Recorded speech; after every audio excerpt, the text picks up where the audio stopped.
You're just too much drama. Stay away from the wedding. That's the text that flipped a switch in me. A single sentence, after months of bending over backward to help her, and suddenly I was nothing more than a nuisance, a liability. It's funny how years of resentment and tiny slights can pile up so neatly behind one message, like dominoes you didn't know you'd been setting up.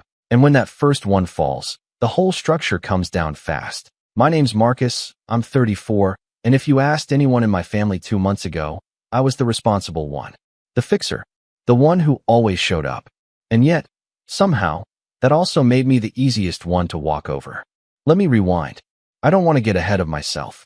This isn't just a story about a wedding gone wrong. It's about decades of imbalance finally boiling over. About what happens when you stop playing the role your family expects of you and start playing the one they fear. I'm the oldest of 3. My sister Alyssa is 29, and our youngest brother, Liam, is 26. Our parents are still together, still living in the same 2-story house in upstate New York that we all grew up in, and still pretending like everything's picture perfect when it's anything but. We weren't a dysfunctional family in the loud, obvious way. No plates flying across the room. No yelling matches. Just a quiet imbalance, like a table with one short leg that nobody bothered to fix, so someone had to keep their foot under it all the time to keep things steady. That someone was me. Alyssa was always the golden child. From the time we were little, it was clear she could do no wrong. Late to school? Must have been the bus. Failed a class? The teacher must have had it out for her. Got caught sneaking out. She's just expressing herself. Marcus, don't be so uptight. Meanwhile, I was the kid who was expected to have straight A's, make curfew, and keep things calm. I was the one they leaned on when bills were tight, or when mom had her back issues and couldn't cook.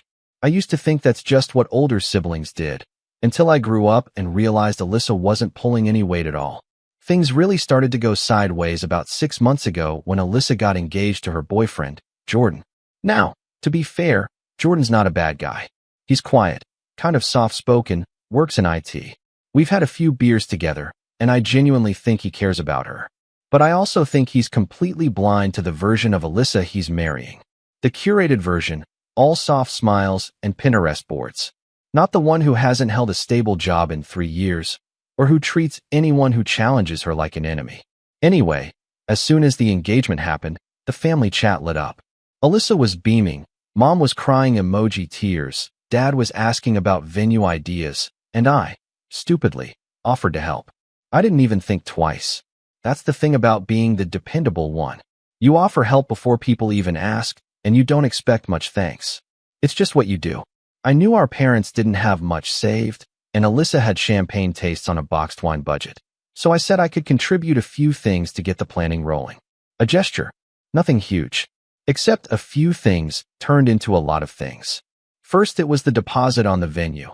A small but beautiful lakeside lodge that cost $3,000 to reserve. Alyssa called me crying because they'd lost their preferred date while trying to pull together funds. I stepped in. No biggie. I wired the deposit directly to the lodge and put the reservation in her name. Then it was the dress. She had her heart set on this boutique gown that, I'll admit, looked stunning on her. I went with her to the fitting, watched her twirl in front of the mirror, watched mom dab her eyes with a tissue like they were filming a Hallmark movie. The price tag? $1,750. And again, they were just short that month. Jordan's work bonus hadn't come in. Dad's retirement check was late. Whatever. I paid. She promised she'd pay me back after the wedding gifts come in. That was the first red flag. You know what's wild? I didn't even feel used at the time. I felt included. Like maybe, just maybe, this would be one of those rare family milestones where I didn't have to be the outsider looking in, nodding politely from the sidelines. Alyssa started sending me links to caterers, playlists, even asked if I could help pick the centerpiece designs. It felt good, like I mattered, until it didn't. About 3 weeks ago, I noticed a shift. Alyssa started going radio silent in our group chat. She stopped answering my texts. When I'd call, she'd either send me straight to voicemail or answer with this clipped, distracted tone, like I was annoying her. I chalked it up to wedding stress. I figured she was overwhelmed. But then Liam, who, let's be honest, is allergic to effort, told me she'd invited him and his girlfriend to her bridal shower, but not me. He showed me the evite. My name wasn't on it. That stung. I tried to brush it off. I texted her something light, jokingly asked if my invite got lost in the spam folder. No response. I asked again a few days later. Nothing. Then Mom called and asked if I'd be available to help shuttle some of the gifts from the shower to Alyssa's apartment afterward. I nearly dropped the phone. Wait, I said. She didn't even invite me. Mom paused. Oh, well, I'm sure she just thought it might be awkward with some of her friends there. You know how things can get. You're always so blunt, Marcus. Blunt. That's what they call it when you don't tolerate nonsense. I bit my tongue and agreed to help anyway. That's how deeply wired my fixer reflex goes. Even when I'm not invited, I show up. I loaded my SUV with boxes of gifts for a party I wasn't welcome at and drove them to her place in silence. Still, I didn't confront her. Not yet. The final straw came last week. I texted her a quick update that the DJ had confirmed the date and I'd sent in the deposit. I'd offered to help book vendors early on, and she'd sent me her top picks. I'd already paid the photographer's retainer, $800, and reserved the decorator and lighting team. She hadn't even said thank you, but I assumed she was just busy. Then came the text. Out of nowhere. No context. No greeting. You're just too much drama. Stay away from the wedding. That was it. No punctuation. No explanation. Like she was flicking me off her shoulder like lint. At first, I stared at the screen, wondering if she meant to send that to someone else. I read it 3 times. My stomach dropped. I felt this hot, angry pressure building in my chest. I didn't respond. I didn't need to. A line had been crossed. It wasn't just about the text. It was everything behind it. The years of being taken for granted. The casual dismissal. The quiet, seething disrespect dressed up as wedding stress. I sat in my apartment, the silence thick around me, thinking, you know what? Fine. Fine. If I'm too much drama to be at your wedding, maybe I'm too much to pay for it, too. And that's when I made a decision. A quiet, surgical decision. No rage. No outbursts. Just clarity. The revenge part? Oh, it's coming. But first, I had to make some calls. And 3 days later, she showed up on my porch, mascara streaked, hair a mess, clutching her phone like it had betrayed her, screaming my name loud enough for the neighbors to hear. And that's when the entire family finally took my side. But I'll get there. Let me tell you what happened in the hours leading up to that knock on my door. I didn't sleep the night after that text. Not really, anyway. I just lay in bed staring at the ceiling, phone glowing dim beside me, replaying her words over and over. You're just too much drama. Stay away from the wedding. Every time I closed my eyes, a new memory surfaced. Small moments I'd shrugged off before that now burned in my chest like coals. Her borrowing my car and returning it with an empty tank. Her forgetting to pay me back for rent the time she crashed on my couch for 3 months. Her rolling her eyes at me at family dinners when I brought up something too serious. All of it built this invisible mountain, and now I was finally staring at the summit. I didn't text her back. I didn't call. I didn't need a fight. I needed peace. But before I could fully process what had just happened, I started getting calls from the vendors. At first, I thought maybe it was just confirmation stuff. The florist, the decorator, the lighting guy, all reaching out. But no, they were calling because Alyssa had called them, asking to make changes, demanding to be the main point of contact, and asking about remaining balances. Except, of course, I had been the one who paid most of them. In full. The florist sounded confused. She said you were just helping out, and that she'd handle things from here. But since your name's on the contract, I just wanted to double check before we make changes. I thanked her, hung up, and sat there frozen. That's when it hit me. She wasn't just cutting me out of the wedding emotionally. She was trying to take over everything I had already paid for and claim it as her own. That was the real betrayal. The text was just a symptom. The disease ran deeper. This wasn't stress. This wasn't a bridezilla moment. This was calculated. She wanted the money, not the relationship. And the worst part? My parents were backing her.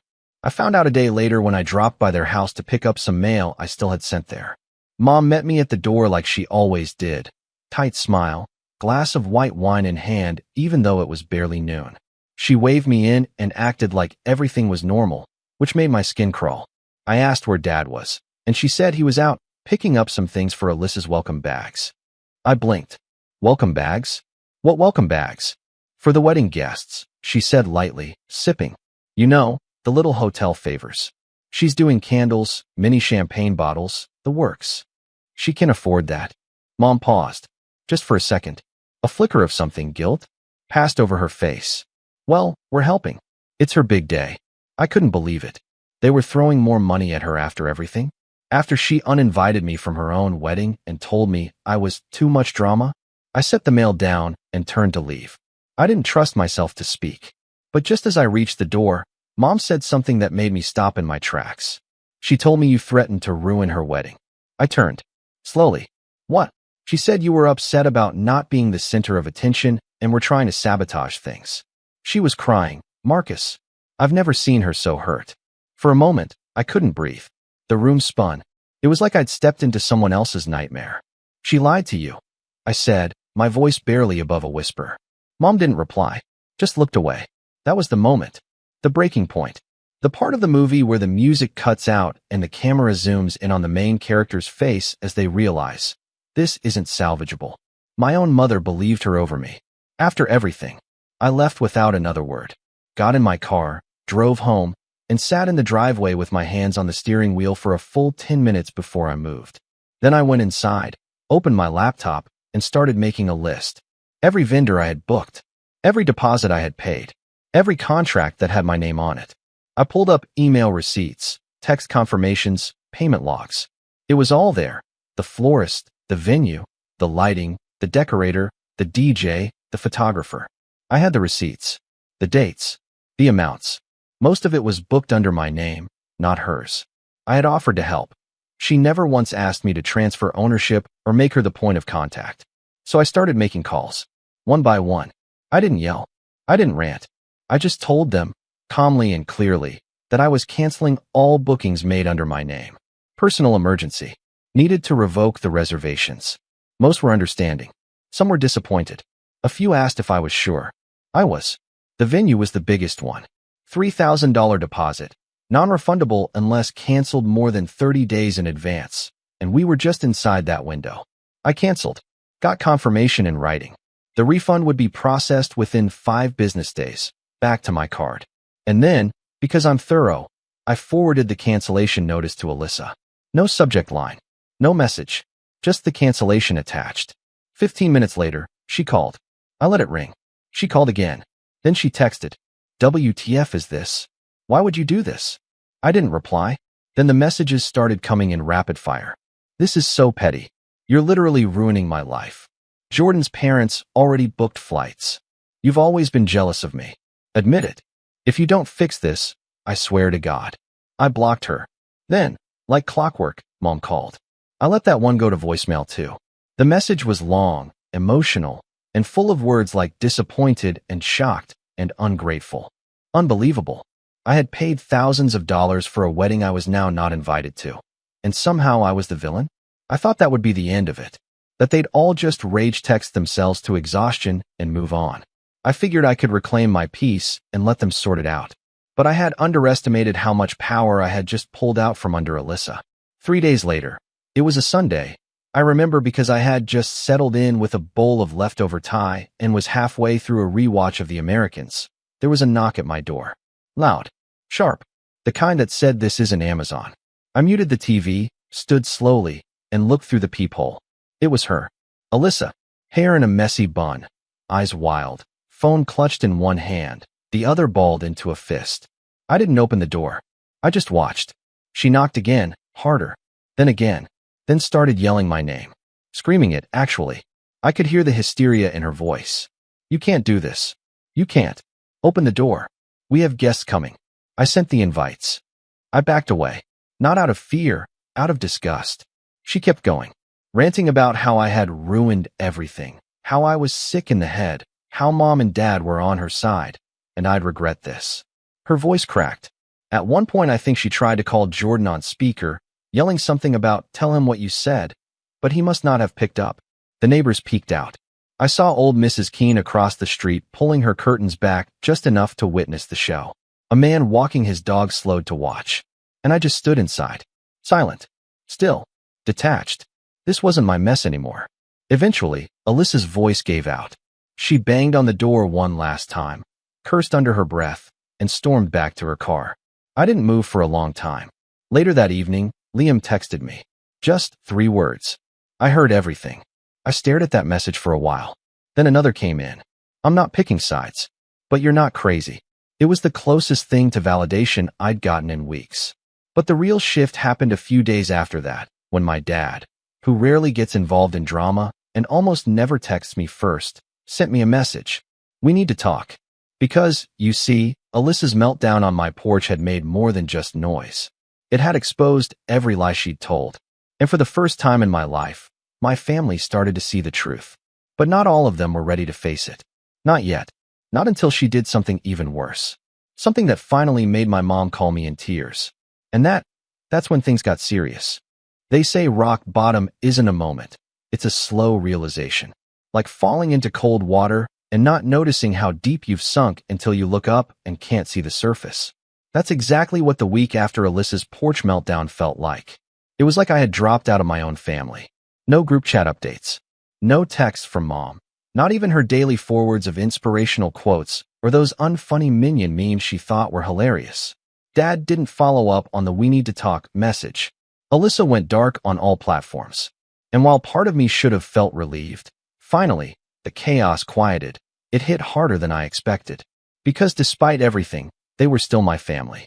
And for the first time in 34 years, I was completely on the outside looking in. The silence was loud. At work, I smiled on Zoom calls. Hit deadlines. Cracked dry jokes in the team chat like nothing was wrong.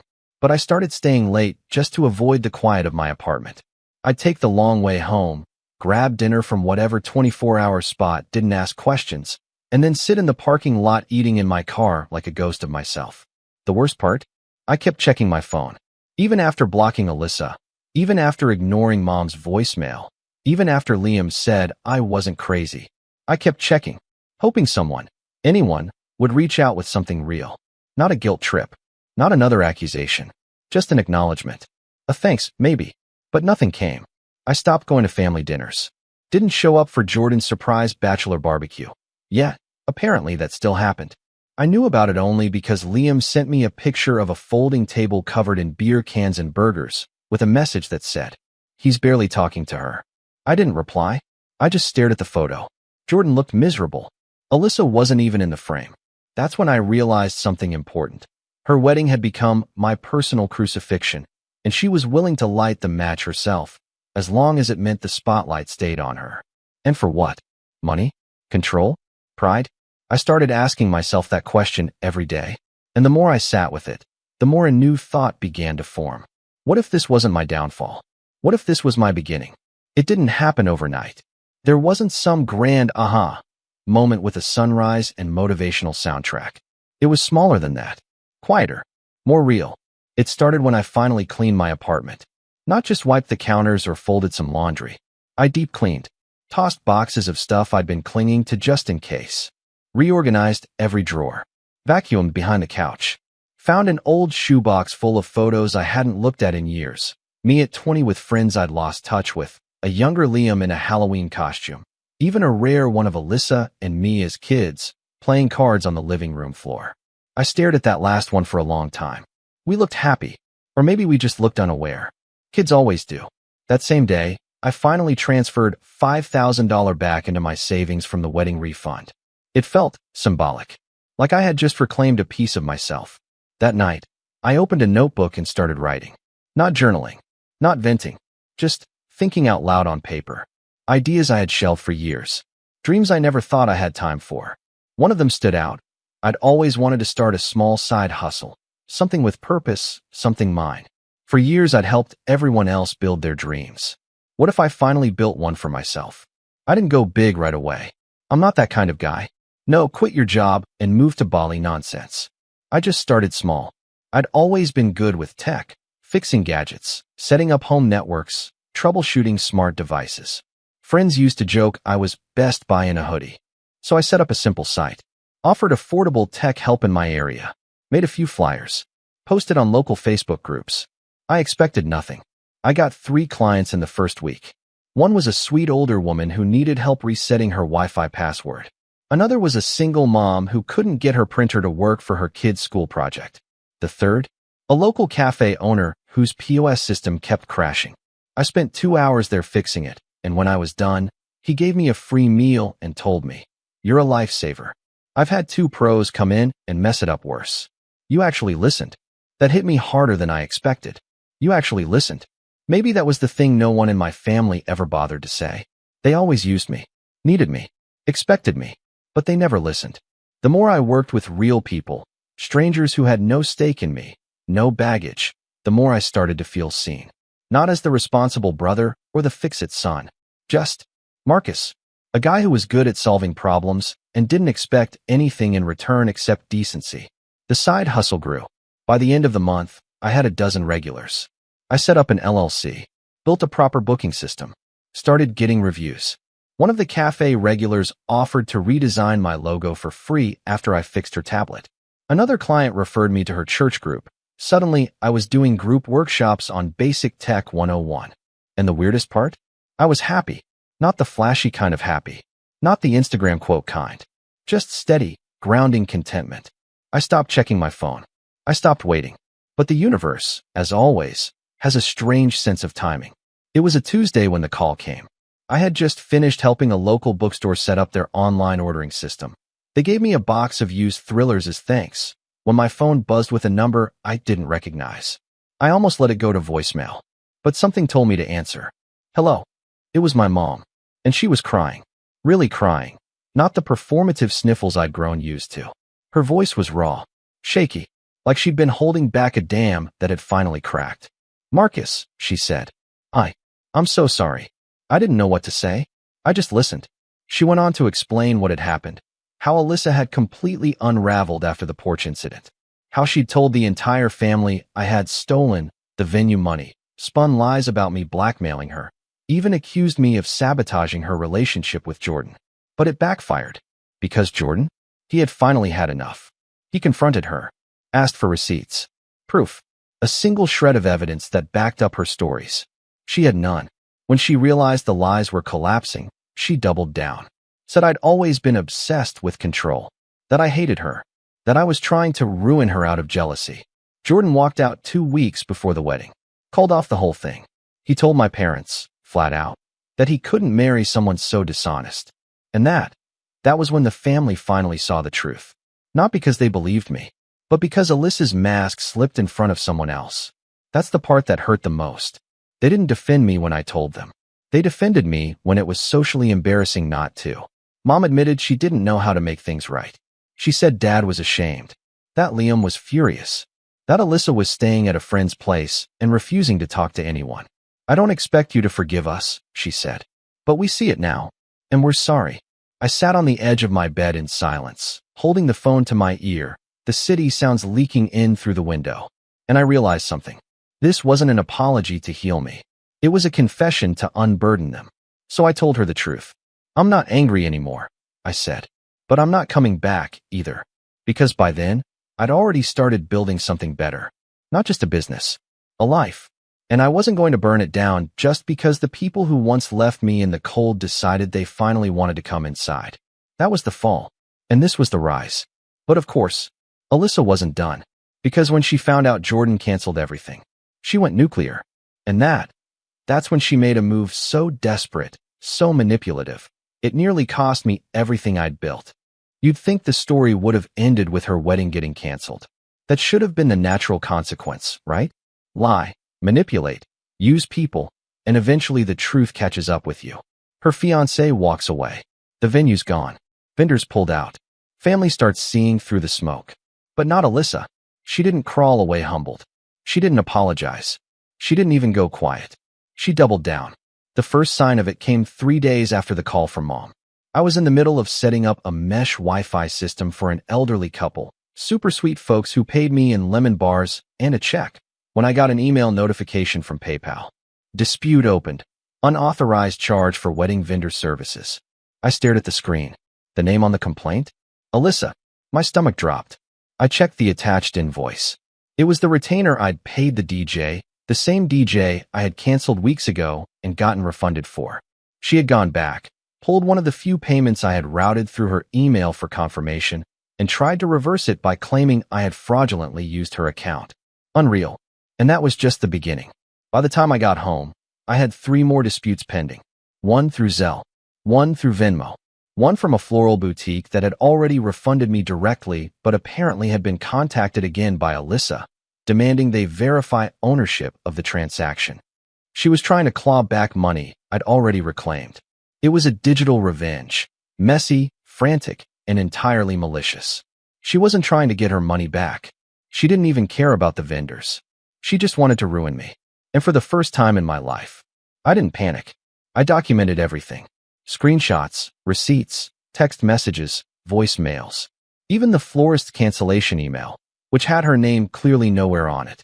I wrote a calm, detailed response to every dispute. I uploaded the proof. I kept it professional, because I'd learned something over the last month. The more chaotic someone gets, the more power you have by staying calm. Still, something gnawed at me. This wasn't her usual tantrum. This wasn't about attention. This was surgical. She was targeting my business, my finances, my stability. And it wasn't working, but it was clear she had more in her pocket. I didn't want to wait and find out what it was. So I decided to prepare. I spent the next few days fortifying everything. Switched my business banking to a new institution. Upgraded all my passwords to randomized vault-protected logins. Set up two-factor authentication on every single account. Moved all my vendor and client comms to encrypted platforms and added e-signature contracts across the board. I even hired a lawyer. Well, not a full-time lawyer, but a referral from a friend led me to a sharp, no-nonsense solo attorney named Erica who specialized in small business and digital fraud. I gave her everything. She read through it all and said, "She's got no case. But if she escalates this, you'll want to be ready." I asked her what escalates looked like. She said, "It means she stops playing games with apps and starts trying to ruin your name."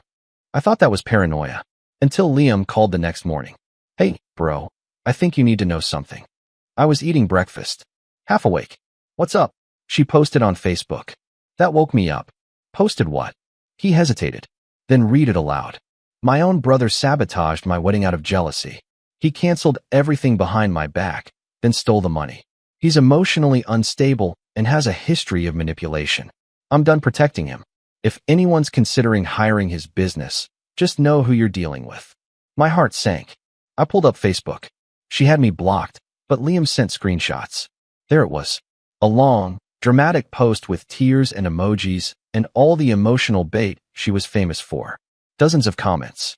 Cousins chiming in. A few praying for you messages. Even a former coworker of mine asked, "Wait, is this true?"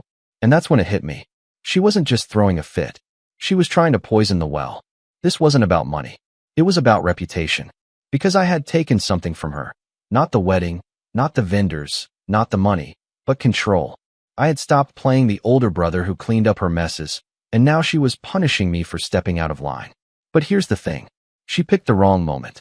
Because I wasn't the same guy who paid her venue deposit out of guilt. I was done fixing things for people who'd rather set fire to my life than say thank you. And I wasn't going to sit back and hope the flames died down. I was going to fight back. But not the way she expected. No screaming matches. No comment wars. No vague posts. I was going to hit her where it hurt most. Credibility. I made a new website page. A transparency section, laying out my policies, refund records, vendor agreements, with anonymized proof. No names, just dates and receipts. I wrote a public statement on my business socials, brief but calm. Recent personal attacks have surfaced regarding my involvement in a canceled wedding. While I typically don't respond to private matters publicly, I take integrity seriously. I've provided full refunds to all involved vendors and have legal documentation available should any claims arise. If you have concerns, I'm happy to speak directly and professionally. And then, I called in a few quiet favors. A client of mine happened to run a local events blog. I told her the situation, calmly, professionally. She offered to do a small write-up about tech support scams and vendor fraud from her angle, using my story as an example, with names changed. That article blew up locally. Suddenly, the narrative shifted. A few of the people who had commented on Alyssa's post went quiet. One even deleted their reply. A couple of mutuals reached out privately and said, "Hey, just wanted to say I read the blog. I'm sorry for assuming." It was subtle, quiet, but I could feel it. I was winning. And Alyssa? She was unraveling. Liam texted me again, this time with a screenshot from her Instagram story. It's so funny how narcissists pretend to be calm while they destroy everything around them. Stay away from people who make you question your reality. Classic. When the truth doesn't fit your story, just rewrite the character. But I didn't engage, because I was already moving on to the next phase. See, while she was busy lobbing emotional grenades online, I had started speaking to someone even closer to her than she realized. Jordan. Yeah, her ex-fiancé. He reached out the day after the Facebook post went up. Said he didn't want to get involved at first, but now he was seeing the damage she was trying to do, and he wanted me to know I wasn't alone. I should have seen it sooner, he said. But she always made it sound like you were cold, controlling, that you never supported her. I didn't question it until she turned it on me. We talked for over an hour, and that's when he told me something that stopped me cold. He had recordings, not because he was spying, but because Alyssa had a habit of gaslighting people. So he started keeping voice memos of conversations to protect himself. Some of those recordings included her bragging about how she was going to spin everything to ruin me. One clip he sent me. Marcus thinks he's so clever. He'll pay for it all, and then I'll just cut him out. He won't do anything. He never does. Another. If he ever makes a scene, I'll just say he's mentally unstable. People believe women, especially brides. He doesn't stand a chance. I sat there, jaw slack, heart pounding. It was the proof I didn't even know I needed. Because now, I wasn't just some guy defending himself. I was the victim of premeditated defamation. I sent the clips to Erica. She was stunned. Said we had grounds not just to sue, but to formally pursue damages. Do you want to go nuclear? She asked. I didn't answer right away, because nuclear meant no going back. But then I thought about every time I picked Alyssa up from a party because she was too drunk to drive. Every lie she told that I covered for. Every time I paid her rent, covered her bills, fixed her broken laptop. Every time I made excuses for her, even when she turned on me. And I thought, no, she went nuclear first. All I'm doing now is building the fallout shelter and sending her the eviction notice. So yes, I told Erica, it's time. We started drafting a formal cease and desist for defamation, a claim for damages to my business, and a personal letter delivered to Alyssa's friend's house, since she was couch surfing now, with all the receipts. Every vendor, every payment, every lie, signed, sealed, and delivered. Because I wasn't just reacting anymore. I was setting the stage, and the final act was about to begin. Let me tell you, revenge doesn't always come in the form of a grand confrontation. It's not always fireworks or public shaming. Sometimes it's quiet, controlled, legal. Sometimes the most satisfying revenge is watching someone unravel in the silence they created for themselves. The cease and desist letter landed like a hammer. I'll never forget the day it was delivered. I was at a client's apartment, helping her configure her smart thermostat when I got a single-line text from my lawyer, Erica. It's done. Timestamp delivery at 10:42 a.m. I didn't celebrate. Not outwardly. I nodded, thanked my client, and headed home. But the whole drive back, I had this low thrum of electricity in my chest. A strange combination of relief, anticipation, and something like sadness. Like the final page of a book you didn't expect to end this way. Because this was it. No more second chances. No more family politics. No more pretending this could be fixed with a group hug and a Thanksgiving dinner. I had drawn the line. By 2 p.m., my phone started lighting up again. Blocked numbers. Unknown senders. My email pinged twice. A message from Alyssa. The subject line, "Are you serious?" I didn't open it. Then a voicemail from Mom, her voice wobbling, begging me to just talk to your sister before this becomes a legal mess. Too late for that, because it was already a mess. Once she created, I had just finally stopped cleaning it up. But the real shift, the final domino, came from Jordan. Because after reviewing the letter and the recordings, Erica reached out to him formally and asked if he'd be willing to provide a sworn affidavit confirming the audio clips and backing the defamation claims.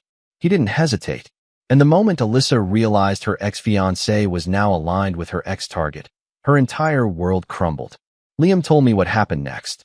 I hadn't spoken to him much during the whole legal process, not out of anger, but just self-preservation. But once the letter hit and the family drama exploded into full view, he broke the silence. Apparently, Alyssa called an emergency family meeting, dragged my parents, Liam, and even an old aunt into the living room of our childhood home. She printed out screenshots of my business posts, of Jordan's statement, even the legal notice, and tried to frame it all as me attacking her. Liam said she was shaking, not from fear, from fury.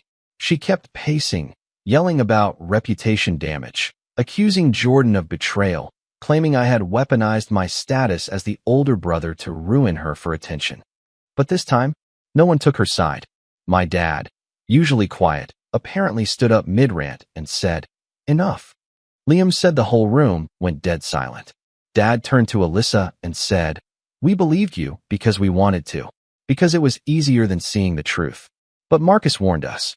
He tried to tell us for years, and we failed him." Alyssa snapped, stormed out, slammed the door. She's always been good at exits, but not so good at accountability. The fallout came swiftly. My lawyer sent the formal settlement request, not for a massive amount, just enough to cover business damages, legal fees, and the emotional toll. $12,500. Reasonable, considering the potential consequences. Alyssa's friend, the one she'd been staying with, emailed my attorney directly. She wanted nothing to do with it anymore. Said Alyssa had been moody, explosive, and refused to take any responsibility. She quietly forwarded us several texts Alyssa had sent while the smear campaign was going on. They were cruel, targeted, proof of intent, more ammunition. At that point, Erica made a final offer. Pay the settlement within 30 days, delete all defamatory posts, and issue a formal apology, or we go to court. I expected her to drag it out. She didn't. She paid. It was probably Mom and Dad who fronted the money. I don't know. I didn't ask. It didn't matter. The point wasn't the cash, though, I'll admit, it felt like poetic closure. It was about the line in the sand. And she crossed it. The apology was short and insincere. A single line posted to Facebook, reading, "I said some things about my brother that weren't accurate. I apologize for any confusion caused." No admission of guilt. No remorse. Just public retreat. But it was enough. People saw it. The same ones who commented before. A few messaged me privately again. A former client who had been hesitant to rebook came back with a huge job, setting up a tech center for her nonprofit. I accepted. My business, if anything, grew from the whole ordeal. Because people respect resilience. They admire quiet strength more than loud drama. And over time, the noise faded. Alyssa moved out of state a month later. Said she needed a fresh start. I don't know where she went. I didn't ask.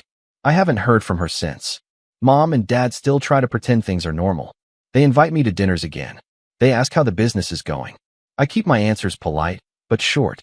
Forgiveness is a process, not an obligation. Liam and I talk more now. He helps with the occasional client gig, and we've even grabbed drinks a few times. There's no awkwardness, just quiet understanding. He saw what she did, and he stayed neutral, yes, but he never lied for her. I respect that. And me?